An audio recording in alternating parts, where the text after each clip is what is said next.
ازيكم يا جماعة عاملين ايه؟ كالعادة معاكم حسام في فيديو جديد وهاتف جديد. الموبايل اللي هنتكلم عنه النهاردة من شركة شاومي وهو بوكو ام 5 بناء على طلبكم في الكومنتات.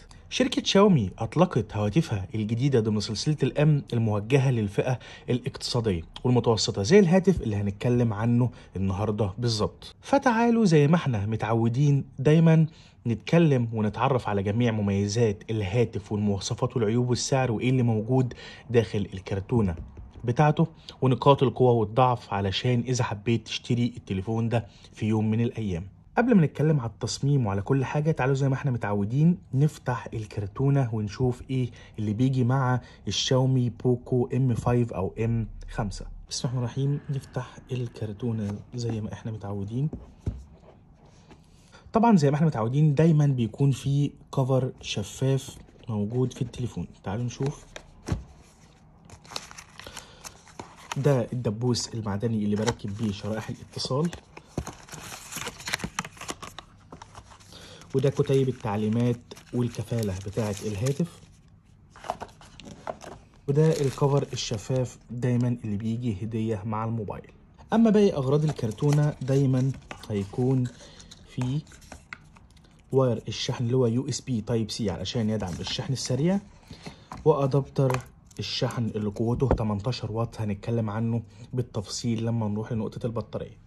اما هنا كده مفيش اي حاجة مع الهاتف، مفيش سماعات سلك AUX للأسف. دلوقتي بعد ما اتعرفنا على ايه هو اللي موجود داخل الكرتونة تعالوا بقى نتكلم بالتفصيل. اول حاجة هنبتدي بيها هي التصميم بتاع الهاتف وخامات التصنيع. زي ما انتوا شايفين الظهر مصنوع من البلاستيك مع ملمس كده وفينش في التليفون يشبه الجلد كأنه جلد بالظبط. اطار الكاميرات بارز شوية عن مستوى الظهر بتاع التليفون. اما الاطار الجانبي اللي هو ده مصنوع برضه من البلاستيك. طبعا في الازرار اللي بعلي وبوطي منها الصوت موجودة، وكمان زر الباور اللي بفتح وبقفل منه التليفون، ومنفذ الشاحن اللي هو تايب سي علشان يدعم الشحن السريع، والسماعات الخارجية. بالاضافة لهنا كده المكان ده اللي بركب فيه شريحتين الاتصال والميموري كارد.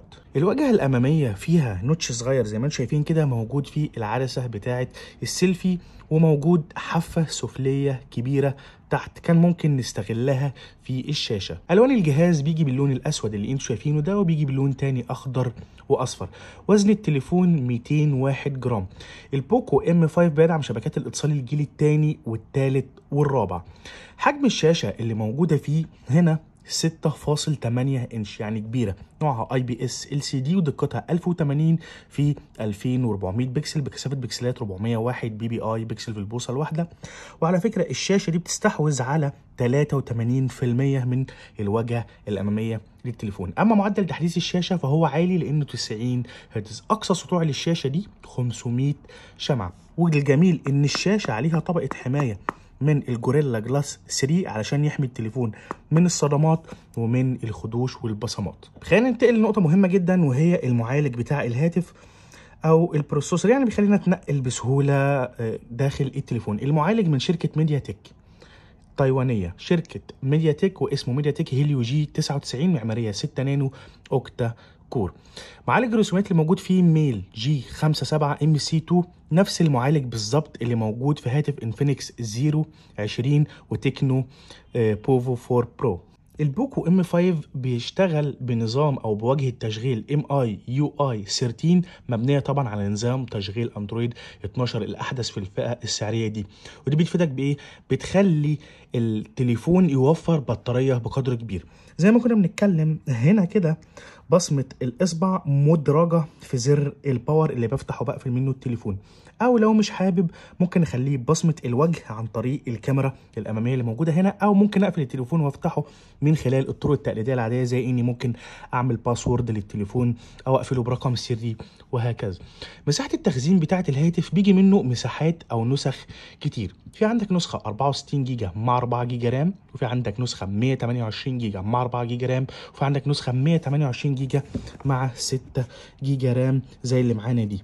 128 جيجا تخزين مع 6 جيجا سرعه، ودي افضل واسرع نسخه فيهم. لكن سواء اخدت ال 64 او ال 128 مش عايزك تقلق، لان احنا قلنا ان المكان ده اللي بركب فيه شريحتين اتصال من نوع النانو سيم في مكان ثالث منفصل تماما اقدر ازيد الميموري كارد بحد اقصى 1000 جيجا، يعني 1 تيرا، ودي حاجه كويسه جدا.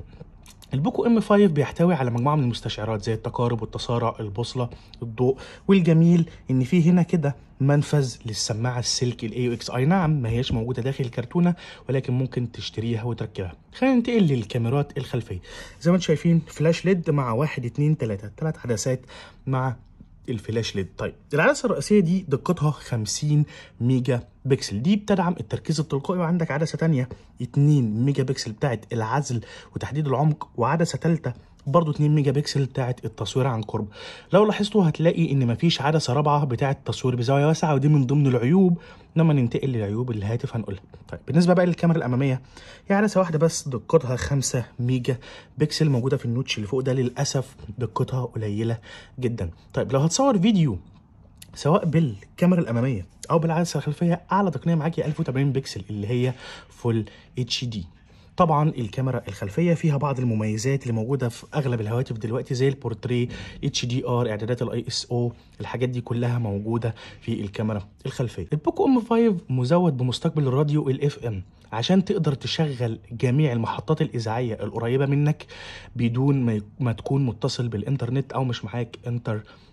طيب حجم البطاريه بقى بتاعته كام؟ البطاريه اللي جوه هنا 5000 ملي امبير غير قابله للازاله، بتدعم الشحن السريع اللي قوته 18 واط، وهتلاحظوا ان منفذ الشحن تايب سي علشان يساعدها على الشحن السريع. اما اصدار البلوتوث الموجود في الهاتف فهو 5.3، وعلى فكره التليفون بيدعم خاصيه ال NFC وبيدعم خاصيه الاي ار بلاستر اللي اتكلمنا فيها قبل كده، هو انك تقدر تتحكم في جميع الاجهزه الكهربائيه اللي موجوده في البيت زي المكيف زي التلفزيون، كل ده من خلال الموبايل، يعني تستخدم الموبايل كانه ريموت. دي كانت المميزات اللي موجوده في البوكو ام 5. طب ايه هي العيوب اللي موجوده فيه؟ اول عيب هو ان الحافه السفليه دي كبيره، كان ممكن نستغلها في الشاشه، يعني المكان اللي بالاسود ده كبير، يعني كان ممكن الشاشه تبقى اكبر من كده. طيب تاني عيب ايه؟ ان مفيش سماعات سلك اي يو اكس موجوده داخل الكرتونه، مع ان في منفذ ليها هنا هتضطر اللي انت تشتريها. طيب تالت عيب ايه؟ ان الكاميرا الخلفيه ما فيهاش عدسه للتصوير بزاويه واسعه، احنا قلنا العدسه الرئيسيه والماكرو والعزل، فمش هتقدر تصور صور بزاويه واسعه ولا حتى موجوده في الاعدادات بتاعه الكاميرا. اما العيب الرابع والاخير وهو ان الكاميرا الاماميه دي دقتها 5 ميجا بكسل فقط، وده رقم قليل جدا. طيب كام سعر البوكو ام 5؟ النسخه اللي معايا دي اللي هي 128 جيجا مع 6 جيجا رام اللي هي تعتبر الاسرع فيهم، سعرها $150 او حوالي 5600 جنيه او حوالي 730 ريال سعودي. دي كانت مميزات وعيوب سريعا كده وسعر البوكو ام 5 مع اللي موجود داخل الكرتونه. ان شاء الله الفيديو اللي جاي هيكون عن البوكو ام 5 اس، لان التليفونين نزلوا في نفس الوقت ومسببين لخبطه كبيره عند معظم الناس، ايه الفرق بين الام 5 العادي والاس. وان شاء الله الفيديو التالت اللي بعدهم هيكون معانا الهاتفين وهنعمل مقارنه ما بينهم. اللي عنده اي سؤال يكتبه في الكومنتات. اشوفكم في فيديو جديد وهاتف جديد قريب. سلام.